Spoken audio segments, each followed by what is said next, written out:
Dans une entreprise, pour qu'une entreprise puisse fonctionner, il y a un certain nombre de choses. Si par exemple tu crées une entreprise, il va falloir que tu payes le loyer. Il va falloir que tu payes les employés. Il va falloir que tu puisses prévoir des choses qui peuvent arriver. Beaucoup d'entrepreneurs ici, par exemple, ne sont pas en mesure de donner le chiffre exact de leur fonds de roulement. C'est extrêmement dangereux pour un entrepreneur qui dit qu'il a une entreprise. Si tu es un entrepreneur et tu ne connais pas, ne serait-ce que ton fonds de roulement, ça veut dire l'argent qui te permet de tourner.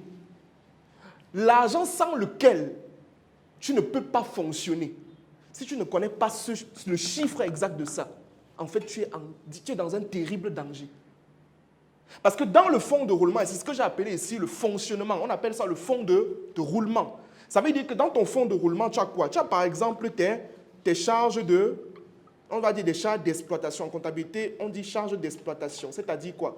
Toutes les charges qui permettent de faire tourner l'entreprise. Tu as le loyer, tu as l'eau, l'électricité. Non, les impôts, c'est dans les charges fiscales.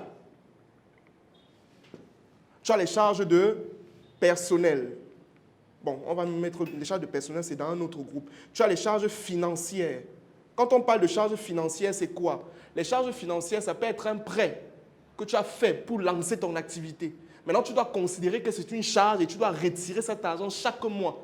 Si je pars à la banque, je m'endette pour lancer mon activité. En fait, le remboursement de cette dette-là, c'est une charge. On la met dans les charges financières.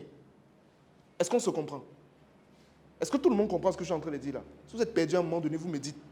D'accord? On a les charges maintenant fiscales, c'est les impôts, c'est les nanani, les nanana. Maintenant, après, le deuxième volet, c'est quoi? Ce sont les charges de personnel. D'accord? Les charges de personnel, c'est quoi? C'est tout simplement les salaires des employés. Voici, en comptabilité, on explique que voici la plus grosse charge d'une entreprise. Le personnel, la masse salariale.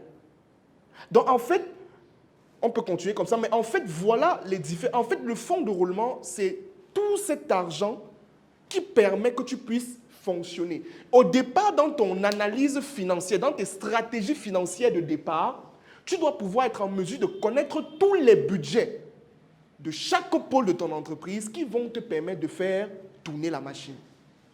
Et c'est à partir de ce fonds de roulement-là que tu pourras savoir même à quel moment tu commences à gagner de l'argent. Si tu calcules ton fonds de roulement et qu'à la fin, tu te retrouves avec 100 000 francs CFA, et que dans ton activité, tu vends, par exemple, il y a quelqu'un qui a dit qu'il vendait quoi? Donnez-moi quelque chose que vous vendez. Par exemple, toi, tu vends les chaussures, n'est-ce pas? Tu te rends compte que ton fonds de roulement, c'est 100 000. Ça veut dire que pour que tu puisses vendre tes chaussures efficacement et que ton entreprise tourne, il faut 100 000. D'accord? Ça voudrait dire que tu vends peut-être une paire de chaussures à combien? Disons que tu vends ta paire de chaussures à 10 000. Ça veut dire que du moment où tu vends 10 paires de chaussures, ça veut dire que tu as déjà couvert celui-ci. Ça veut dire que ton premier objectif au début du mois, c'est de vendre 10 paires de chaussures. Et dès que tu as franchi la barre des 100 000, tout ce qui vient après, c'est-à-dire 11, 12, etc., donc le plus surplus, c'est quoi? C'est ton bénéfice. Ça, c'est basique. Ça, c'est le B.A.-ba de la finance en entreprise. Que toute personne doit pouvoir connaître, toute personne qui s'appelle entrepreneur, qui a une entreprise, doit maîtriser ce truc-ci. Maintenant, vous allez essayer de faire ça maintenant avec vos différentes activités.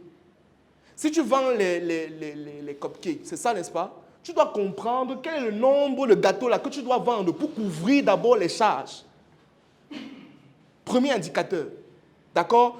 Si tu as des problèmes liés à la gestion des finances personnelles, c'est-à-dire tu dépenses trop, tu ne sais pas comment épargner, tu ne sais même pas où ton argent part parfois, ou encore tu as des problèmes liés à l'investissement, c'est-à-dire tu ne sais pas où investir, tu ne connais même pas comment est-ce qu'on structure un investissement, alors j'ai une solution extrêmement concrète qui, je suis sûr, va t'aider à coup sûr.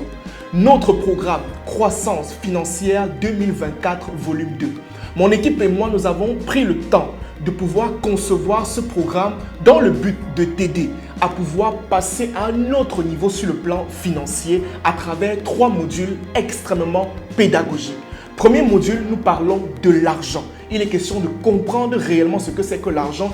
Et dans ce module, nous parlons aussi de mindset financier, de reprogrammation financière. En deuxième module, je vous donne des techniques pour savoir comment est-ce que vous pouvez désormais mieux gérer votre argent, des étapes assez concrètes. Et en troisième module, je vous parle d'investissement en vous proposant même une opportunité qui pourra vous aider à coup sûr. Alors, si vous souhaitez bénéficier de ce programme qui, je suis sûr, vous aidera à passer à un autre niveau sur le plan financier, une seule chose à faire, vous cliquez sur le lien qui se trouve en commentaire, vous contactez mes équipes et on se fera un plaisir de vous procurer ce programme exceptionnel. Et ne l'oubliez pas, aujourd'hui, si vous êtes au niveau où vous êtes, c'est tout simplement parce qu'il y a des choses que vous ne connaissez pas. La connaissance est la première étape vers l'abondance financière. Cliquez sur le lien et passez à un autre niveau. Merci.